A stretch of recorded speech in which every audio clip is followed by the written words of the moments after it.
একজন পুরুষকে জিজ্ঞেস করা হলো যে আপনার জীবনের সব থেকে গুরুত্বপূর্ণ মহিলা কে। সে হালকা হেসে বললেন, আমার স্ত্রী। অপরজন একটু আশ্চর্য হয়ে বললেন, বাকিরা তো সবাই মা বলছে।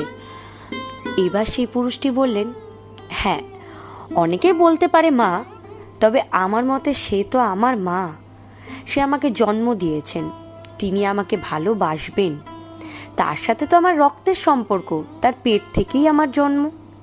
তবে আমার স্ত্রী, তার সাথে তো আমার কোনো সম্পর্কই ছিল না, তাও সে আমাকে ভালোবেসে আমার পাশে দাঁড়িয়েছে।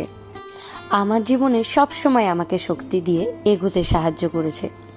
নিজের বিলাসবহুল জীবন ছেড়ে, নিজের পরিবারকে ছেড়ে আমার সাথে সেই অভাবের জীবনেও আসতে রাজি হয়েছে, সে শুধু আমার ভালোবাসার কথা ভেবে।